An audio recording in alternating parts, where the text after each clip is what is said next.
Hi all, അസ്സലാമു അലൈക്കും. Welcome back to Silna's kitchen. ഇന്നത്തെ റെസിപ്പി ബ്രേക്ക്ഫാസ്റ്റ് ആയിട്ടും സ്നാക്സ് ആയിട്ടും കഴിക്കാൻ പറ്റിയ നല്ല ടേസ്റ്റി ആയിട്ടുള്ള ഒരു റെസിപ്പിയാണ്. 4 പേർക്ക് വയറ് നിറയാൻ ഇതൊരെണ്ണം ഉണ്ടാക്കിയാൽ മതി. അപ്പോൾ നമ്മുടെ വീഡിയോ സ്കിപ്പ് ചെയ്യാതെ മുഴുവനായിട്ടും കണ്ടിരുന്നാലേ ഇതെങ്ങനെയാണ് തയ്യാറാക്കി എടുക്കുന്നതെന്നുള്ളത് നിങ്ങൾക്ക് മനസ്സിലാവുള്ളൂ. റെസിപ്പിയിലോട്ട് കിടക്കുന്നതിന് മുമ്പായി എൻ്റെ ചാനൽ ആദ്യമായിട്ട് കാണുന്നവരാണെങ്കിൽ പ്ലീസ് ഒന്ന് സബ്സ്ക്രൈബ് ചെയ്തേക്കണേ. ഒപ്പം തന്നെ ഈ വീഡിയോസ് നിങ്ങൾക്ക് ഇഷ്ടപ്പെടുകയാണെങ്കിൽ ഒരു ലൈക്ക് ചെയ്യാനും മറക്കരുത്. ഇനി നമുക്ക് റെസിപ്പിയിലോട്ട് അടക്കാം. അപ്പോൾ ആദ്യം തന്നെ ഈ ഒരു റെസിപ്പി തയ്യാറാക്കുന്നതിന് വേണ്ടി 250 ഗ്രാം കപ്പിൻ്റെ അളവിൽ 2 കപ്പ് ഗോതമ്പ് പൊടിയാണ് ഈ പാത്രത്തിലേക്ക് ഇട്ട് കൊടുത്തിട്ടുള്ളത്. ഇനി ഇതിലേക്ക് ആവശ്യത്തിനുള്ള ഉപ്പും ഇത് കുഴച്ചെടുക്കാനായിട്ടുള്ള വെള്ളവും കൂടെ ഒഴിച്ചു കൊടുത്തിട്ട് നന്നായിട്ട് ഇതൊന്ന് ചപ്പാത്തിക്കൊക്കെ കുഴച്ചെടുക്കുന്ന പോലെ ഒന്ന് കുഴച്ചെടുക്കാം. ഇത് കുഴച്ചെടുക്കാനായിട്ട് ഞാനിവിടെ 1 കപ്പ് വെള്ളമാണ് എടുത്തിട്ടുള്ളത്. ഇത് മുഴുവനായിട്ടും ഒഴിച്ചു കൊടുക്കുന്നില്ല, കുറച്ചായിട്ട് ഒഴിച്ചു കൊടുത്തിട്ട് നന്നായിട്ട് കുഴച്ചെടുക്കാം. ഞാനിപ്പോൾ ഇത് ഈ ഒരു പാത്രത്തിൽ വെച്ച് തന്നെയാണ് നന്നായിട്ട് കുഴച്ചെടുക്കുന്നത്. നിങ്ങൾക്ക് വേണമെന്നുണ്ടെങ്കിൽ കൗണ്ടർ ടോപ്പിലേക്കോ അല്ലാന്നുണ്ടെങ്കിൽ വലിയ ഒരു പരന്ന പാത്രത്തിലേക്കോ ഇട്ട് നന്നായിട്ട് കുഴച്ചെടുക്കാവുന്നതാണ്. ഇപ്പോൾ ഇതിലേക്ക് 1/4 കപ്പ് വെള്ളമാണ് ആവശ്യമായിട്ട് വന്നിട്ടുള്ളത്. ഇപ്പോൾ ഞാൻ നല്ല പോലെ ചപ്പാത്തിക്കൊക്കെ കുഴച്ചെടുക്കുന്ന രീതിയിൽ കുഴച്ചെടുത്തിട്ടുണ്ട്. ഇനി ഈ മാവ് 30 മിനിറ്റ് റെസ്റ്റ് ചെയ്യാനായിട്ട് മാറ്റി വെച്ചേക്കാം. ആ ഒരു സമയം കൊണ്ട് ഇനി ഒരു കാര്യം കൂടി ചെയ്യാനുണ്ട്. അതിനായി ഞാനിവിടെ സ്റ്റവിലേക്ക് ഒരു പാൻ വെച്ച് കൊടുത്തിട്ട് അതിലേക്ക് കുറച്ച് എണ്ണ ഒഴിച്ചു കൊടുത്തിട്ടുണ്ട്. ചൂടായി വന്ന എണ്ണയിലേക്ക് 2 സബോളയും 1/4 ഭാഗം ക്യാപ്സിക്കവും 2 പച്ചമുളകും 3 തക്കാളിയും പൊടിയായിട്ട് അരിഞ്ഞ് ഇതിലേക്ക് ഇട്ട് കൊടുത്തിട്ടുണ്ട്. തക്കാളി 3 എണ്ണം ഇട്ട് കൊടുത്തിട്ടുള്ളത് അതിൻ്റെ ആ ഒരു പുളിപ്പും രുചിയൊക്കെ ഒന്ന് മുൻപ് നിൽക്കാൻ വേണ്ടിയിട്ടാണ്. ഇതെല്ലാം ഇട്ട് കൊടുത്തതിന് ശേഷം ഇനി ഇതിലേക്ക് 1 സ്പൂൺ അളവിൽ മുളക് പൊടിയാണ് ഇട്ട് കൊടുക്കുന്നത്. ഇനി ഇതിലേക്ക് ഒരു നുള്ള് ഗരം മസാല പൊടി ഇട്ട് കൊടുക്കാം. ഇനി ഇതിലേക്ക് ഒരു നുള്ള് പെരിഞ്ജീരക പൊടിയാണ് ഇട്ട് കൊടുക്കുന്നത്. ഇനി ഇതിലേക്ക് ഒരു നുള്ള് മഞ്ഞൾപ്പൊടിയും ആവശ്യത്തിനുള്ള ഉപ്പും ഇട്ട് കൊടുക്കാം. ഇനി ഇതിലേക്ക് കുറച്ച് കറിവേപ്പില കൂടി ഇട്ട് കൊടുക്കുന്നുണ്ട്. ഇനി ഇതിലേക്ക് ഒരു 3 അല്ലി വെളുത്തുള്ളിയും ചെറിയ കഷ്ണം ഇഞ്ചിയും ചതച്ചതാണ് ഇട്ട് കൊടുക്കുന്നത്. ഇനി ഇതെല്ലാം കൂടി നന്നായിട്ടൊന്ന് ഇളക്കി യോജിപ്പിച്ചതിന് ശേഷം ഒരു 2-3 മിനിറ്റ് ഇതൊന്ന് അടച്ചു വെച്ച് വേവിച്ചെടുക്കാം. ഇത് നന്നായിട്ട് വെന്ത് കുഴഞ്ഞ് കിട്ടണം. ആ ഒരു പരുവത്തിന് വേണ്ടി ഒന്ന് വെയിറ്റ് ചെയ്യാം. ഇപ്പോൾ ഒരു 3 മിനിറ്റ് കഴിഞ്ഞിട്ടുണ്ട്. ഇനി നമുക്കിതൊന്ന് തുറന്നു നോക്കാം. ഇപ്പോൾ ഈ ഒരു മസാല നന്നായിട്ട് വെന്ത് കുഴഞ്ഞ് കിട്ടിയിട്ടുണ്ട്. ഇത് കാണുമ്പോൾ തന്നെ അറിയാൻ പറ്റും നല്ല പോലെ വെന്ത് കുഴഞ്ഞ് കിട്ടിയിട്ടുണ്ടെന്ന്. ഇത്രയും മതി. ഇനി ഇതിൻ്റെ ഫ്ലെയിം ഓഫ് ചെയ്യാം. ഇനി ഇതൊന്ന് മാറ്റി വയ്ക്കുന്നുണ്ട്. ഇനി സ്റ്റൗവിലേക്ക് ഒരു കടായി വെച്ച് കൊടുത്ത് അതിലേക്ക് ഒരു ഗ്ലാസ് വെള്ളം ഒഴിച്ചു കൊടുത്തിട്ടുണ്ട്.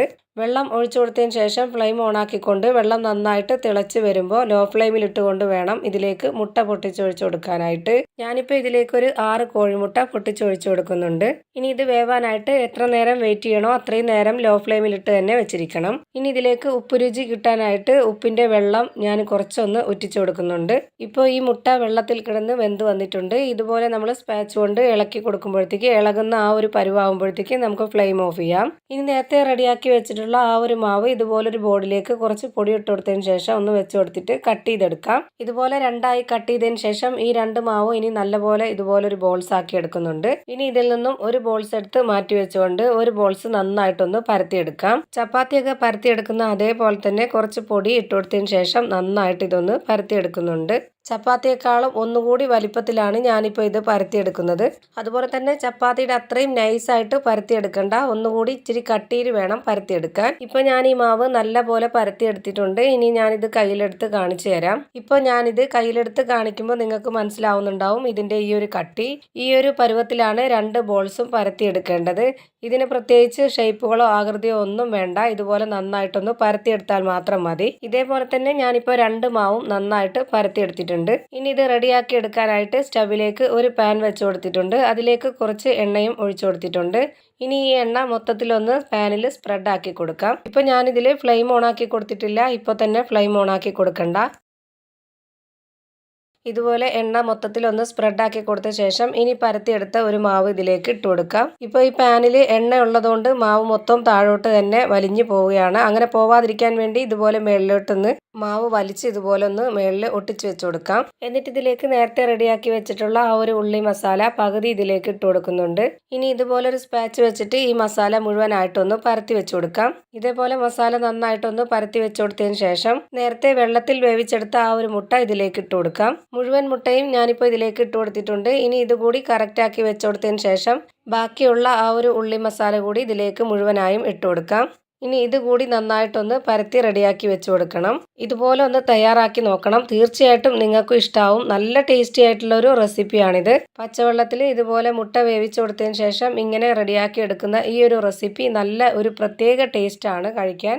ഇനി ഇതിന് മുകളിലേക്കായിട്ട് നേരത്തെ പരത്തി വെച്ചിട്ടുള്ള ഒരു മാവ് കൂടി വെച്ച് കൊടുക്കുന്നുണ്ട്. ഈ മാവ് കൂടി വെച്ച് കൊടുത്തതിന് ശേഷം ഇനി ഇതിൻ്റെ വക്കെല്ലാം നന്നായിട്ടൊന്ന് ഒട്ടിച്ചു കൊടുക്കണം. അല്ലാന്നുണ്ടെങ്കിൽ അതിൻ്റെ ഉള്ളിലുള്ള മസാല എല്ലാം പുറത്തു പോകും. ഇതുവരെയും ഞാൻ ഇതിൻ്റെ ഫ്ലെയിം ഓണാക്കി കൊടുത്തിട്ടില്ല. ഇപ്പോൾ തന്നെ ഓണാക്കി കൊടുക്കരുത്. ഇതുപോലെ മാവ് ആദ്യം ഒന്ന് ഒട്ടിച്ചെടുത്തതിന് ശേഷം ഇനി ഇതിനെ ഒന്ന് ചുരുട്ടി ഇതുപോലെ വെച്ച് കൊടുക്കാം. വിരൽ കൊണ്ട് നന്നായിട്ടൊന്ന് പ്രസ് ചെയ്തതിന് ശേഷം വേണം ഇതുപോലെ മടക്കി വെച്ച് കൊടുക്കാൻ. അല്ലാന്നുണ്ടെങ്കിൽ ഇതിൻ്റെ ഉള്ളിലുള്ളതെല്ലാം പുറത്തോട്ട് പോകും. ഇപ്പോൾ ഞാനിതെല്ലാം കറക്റ്റാക്കി ഒട്ടിച്ച് വെച്ച് കൊടുത്തിട്ടുണ്ട്. ഇനി ഇതിന് മുകളിലേക്കായിട്ട് കുറച്ച് എണ്ണ ഒന്ന് ഒഴിച്ചു കൊടുക്കുന്നുണ്ട്. ഇനി വേണം ഇതിൻ്റെ ഫ്ലെയിം ഓണാക്കി കൊടുക്കാൻ. എന്നിട്ട് ഇതൊരു 15 മിനിറ്റ് നേരം ലോ ഫ്ലെയിമിലിട്ട് തന്നെ വേവിച്ചെടുക്കാം. ഒട്ടും തന്നെ ഫ്ലെയിം കൂട്ടി വെക്കരുത്. ലോ ഫ്ലെയിമിലിട്ട് തന്നെ ഇത് വേവിച്ചെടുക്കണം. ഫ്ലെയിം കൂട്ടി വെച്ചാൽ അകം പെട്ടെന്ന് കരിഞ്ഞു പോവുകയും ചെയ്യും, ഉള്ളൊന്നും വേവത്തുമില്ല. അതുകൊണ്ട് ഇത് എത്ര നേരം വേവിച്ചെടുക്കാൻ എടുക്കുന്നോ അത്രയും സമയം വരെ ലോ ഫ്ലെയിമിലിട്ട് തന്നെ വേവിച്ചെടുക്കണം. ഇപ്പോൾ ഒരു 15 മിനിറ്റിന് ശേഷം ഞാനിതൊന്ന് തുറന്ന് നോക്കുന്നുണ്ട്. ഇപ്പോൾ ഇതിൻ്റെ ഒരു സൈഡ് വെന്ത് കിട്ടിയിട്ടുണ്ട്. ഇനി ഇതൊന്ന് തിരിച്ചിട്ട് കൊടുക്കാം. ഇതുപോലെ തിരിച്ചിട്ട് കൊടുത്തതിന് ശേഷം ഇനി ഈ ഒരു ഭാഗം കൂടെ ഒരു 10 മിനിറ്റ് നേരം ഒന്ന് വേവിച്ചെടുക്കാം. ഇത് അടച്ചു വെച്ച് തന്നെ വേവിച്ചെടുക്കണം. ഒരു 10 മിനിറ്റിന് ശേഷം ഇതൊന്ന് തുറന്ന് നോക്കാം. ഇപ്പോൾ ഇതിൻ്റെ രണ്ട് സൈഡും വെന്ത് കിട്ടിയിട്ടുണ്ട്. ഇനി നമുക്കിതൊരു പാത്രത്തിലേക്ക് മാറ്റാം. ഇതുപോലെ ഒരു പാത്രത്തിലേക്ക് വെച്ച് കൊടുത്തതിന് ശേഷം ഇനി ഇതൊന്ന് കട്ട് ചെയ്തെടുക്കുന്നുണ്ട്. ഇതുപോലെ 4 പീസാക്കിയാണ് കട്ട് ചെയ്തെടുക്കുന്നത്. ഇതിലൊരെണ്ണം മതിയാവും ഒരാൾക്ക് വയറ് നിറയാനായിട്ട്. ഇനി നിങ്ങളും ഇതുപോലെ ഒന്ന് ട്രൈ ചെയ്ത് നോക്കുക. നല്ല ടേസ്റ്റി ആയിട്ടുള്ള ഒരു അടിപൊളി റെസിപ്പിയാണിത്.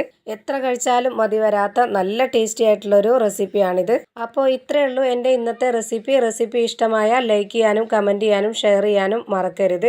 അതുപോലെ തന്നെ ഞാനിടുന്ന പുതിയ വീഡിയോസ് നോട്ടിഫിക്കേഷനായിട്ട് കിട്ടുന്നതിന് വേണ്ടി സബ്സ്ക്രൈബ് ചെയ്ത് ബെല്ലൈക്കൺ അമർത്തി അതിൽ ഓൾ എന്ന ഓപ്ഷൻ എനേബിൾ ചെയ്ത് കൊടുക്കാനും മറക്കരുത്. പുതിയൊരു വീഡിയോയുമായി വീണ്ടും വരും. Thank you for watching.